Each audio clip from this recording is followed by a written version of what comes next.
Olá, turma. Mais uma vez, dando continuidade ao nosso detonando o tutorial com Flutter para dar sequência no nosso conversor de medidas, conversor de unidades. No vídeo de hoje, nós vamos, ao que tudo parece, começar o formulário para que o usuário possa inserir as informações para a conversão. Então, bora lá e me acompanhem.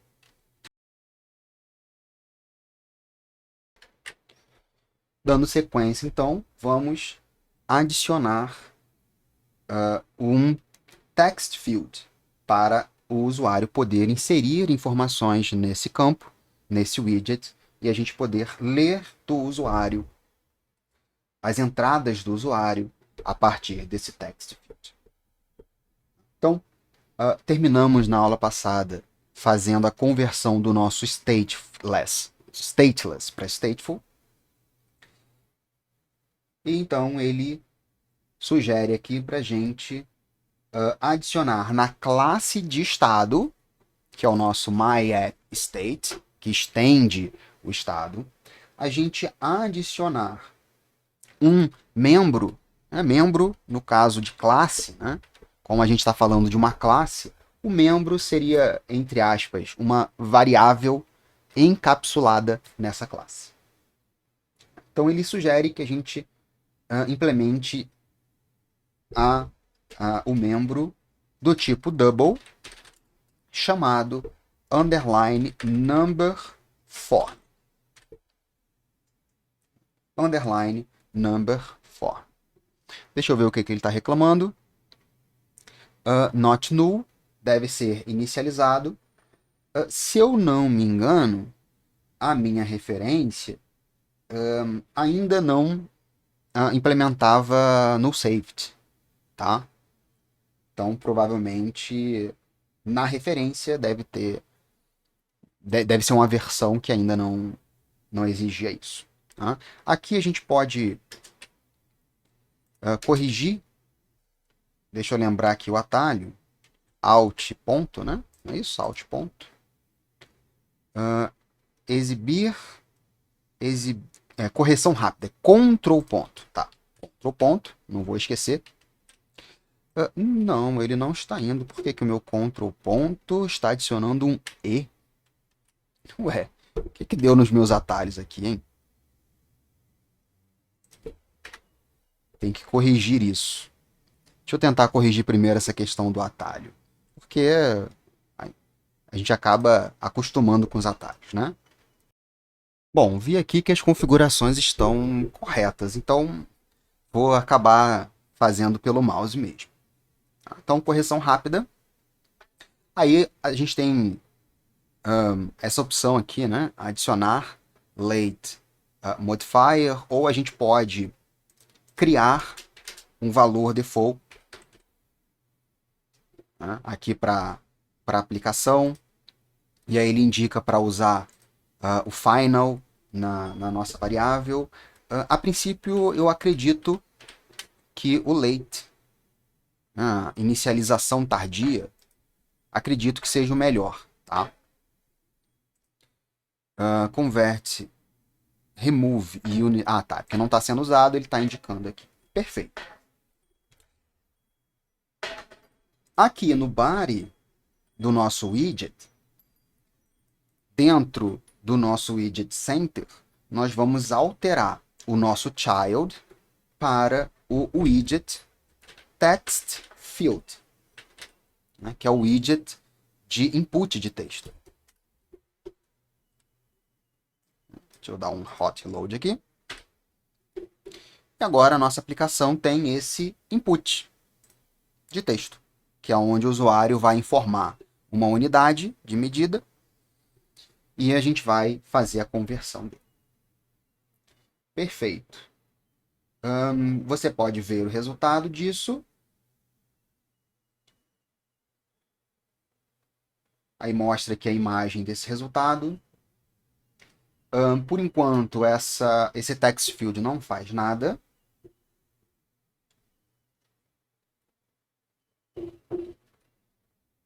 Perfeito.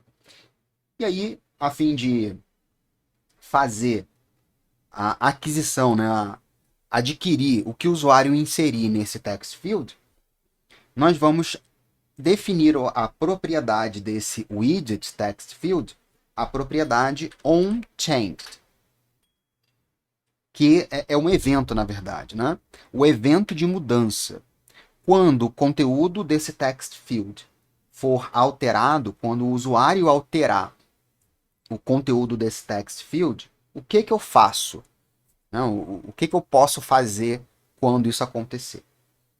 E aí esse onChanged, ele espera uma função, tem aqui as sugestões dele, né? Espera uma função que tenha um parâmetro de entrada. Esse parâmetro seria o texto que foi imputado, tá? Então, o texto, o conteúdo desse text field, quando alterado, eu vou conseguir capturar essa informação a partir desse parâmetro que está sendo passado na chamada da função. Então, vou usar essa segunda opção, value, e abrir a função. Né? Como esse text field, ele é passível de mudança, o pai, os seus pais, né, os widgets pai desse text field não podem mais ser constantes. Tá? Então, eu vou tirar o const aqui do centro.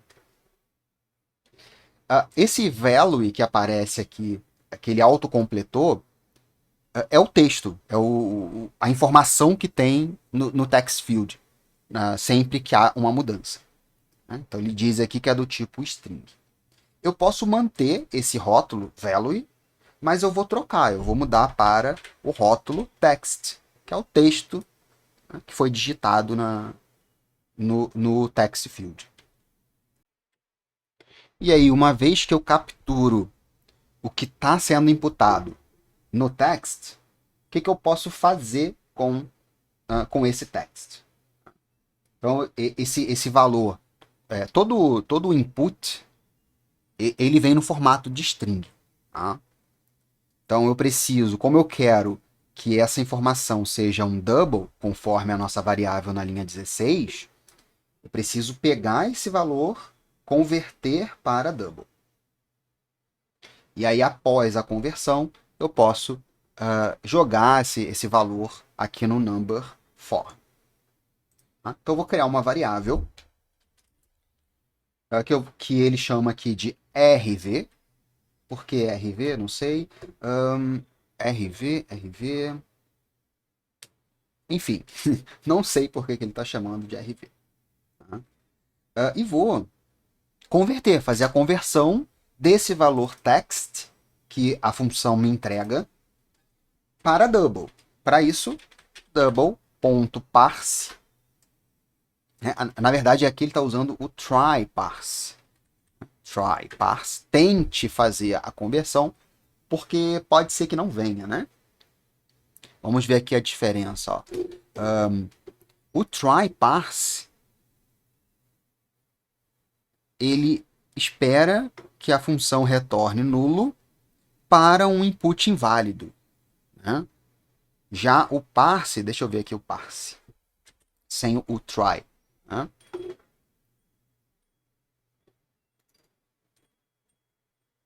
Ó, o try, o parse sem o try, ele vai lançar uma exceção, né, um format exception, se o texto, a string que for passada como parâmetro, não corresponder a um double, não for passível de conversão para double. Então ele vai causar uma exceção. O try, ele não causa exceção, ele retorna nulo. Então já facilita porque a nossa aplicação não é interrompida, caso a informação não seja passível de conversão.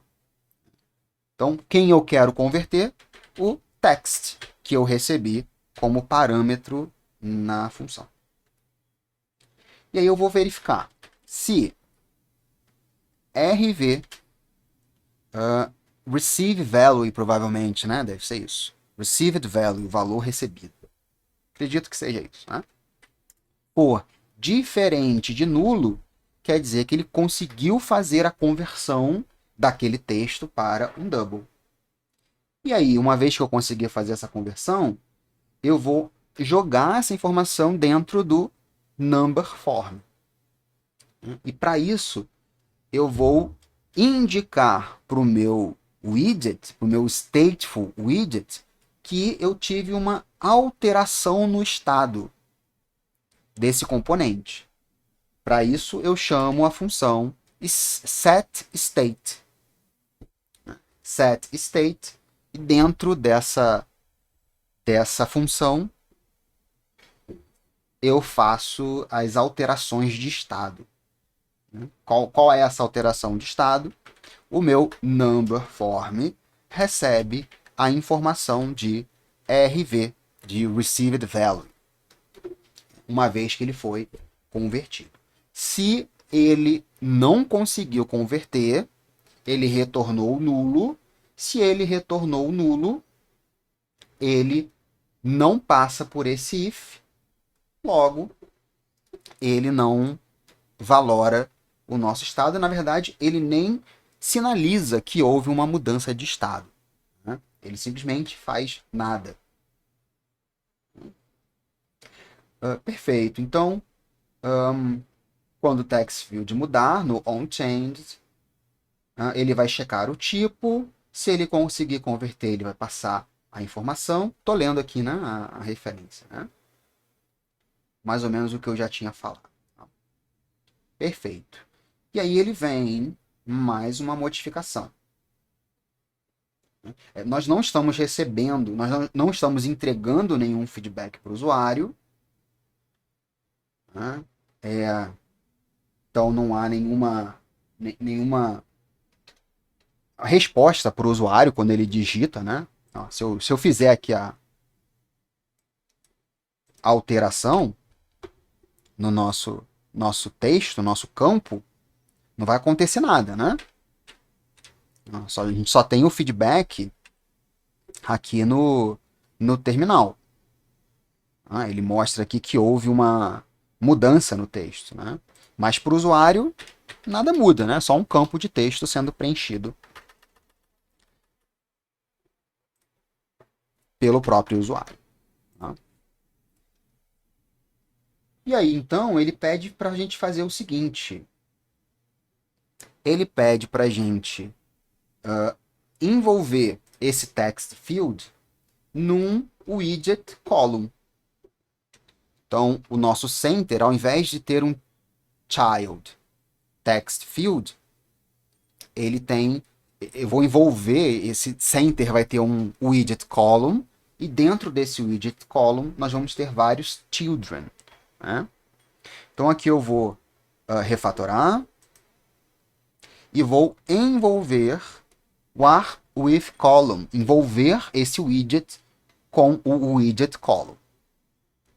Então ele já alterou o child do center para column e já atribuiu à propriedade children do column uma lista de widgets, que nesse momento só temos o text field. Tá? E aí na sequência ele pede para a gente adicionar um widget text, e nesse widget text nós teremos uma string que é condicional. E a condicional é a seguinte: se number form for igual a null, então o texto desse text é um texto vazio.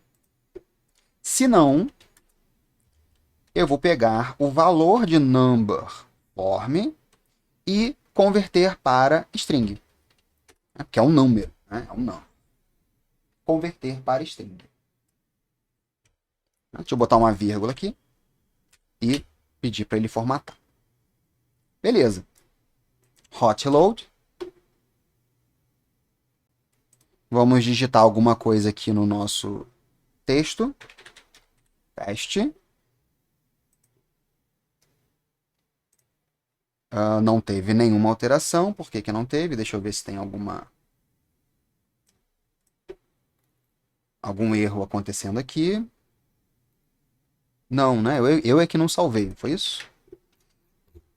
Salvando, hot load. Ah, beleza. Então aqui, ó, o que que aconteceu? Eu estou questionando aqui, né, se o meu number form ele é nulo. Só que eu disse que o meu number form ele é um late init, uma inicialização tardia, né? Só que quando eu chego aqui no text, no widget text e tento usar o number form, eu ainda não inicializei ele. Eu só inicializo ele quando eu tenho a primeira mudança no meu text field. Tá? Então a gente tem que mudar essa abordagem aí. Então o que eu posso fazer aqui? Eu posso fazer o seguinte, ó. Ao invés de eu definir a variável como late, eu vou definir a variável como sendo passível de nula. Então ela pode ser nula.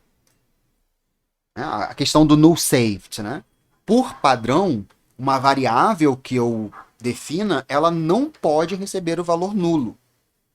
Para não acontecer o que acontecia muitas vezes, né? De dar null pointer exception quando a gente tenta ler o valor daquela variável, né, e tenta chamar alguma função, algum atributo em cadeia. Tá? Então, por padrão, a variável ela não pode receber o valor null. Mas eu posso forçar, eu posso definir uma variável como sendo passível de ser nula usando essa interrogação ao declarar o tipo daquela variável. Tá? Então agora ela pode ser nula. Então ela já inicializa como nula. Uma vez que ela pode ser nula, não vou ter mais problema de inicialização, porque o default dela já vai ser nulo. Tá? Então, beleza, a aplicação voltou a funcionar. Aqui no nosso My App State, aqui em cima, eu tenho que fazer o seguinte. Tenho? Não, na verdade não tenho não. Tem não, mas eu vou botar porque ele sugeriu aqui, né? Que é a gente sobrescrever o init state e passar o valor 0, né? Definir o nosso number form para o valor 0. Aí a gente pode, nesse caso, deixar o late aqui em cima, né? A inicialização tardia. Mas como a gente está definindo como comparação como null, então a gente precisa deixar ele passível de ser nulo. Tá? Então, perfeito. Agora ele está pegando a informação e está fazendo a conversão. 9.000. 9.000.98. E por aí vai. Tá? Então, conseguimos completar mais esse item. No próximo vídeo, nós vamos fazer o drop down button para o usuário poder escolher quais as opções, né, qual é a medida que ele está inserindo e para qual medida ele quer que seja convertida aquele valor. Tá? Então, ficamos por aqui nesse vídeo e até o próximo vídeo para darmos continuidade ao projeto.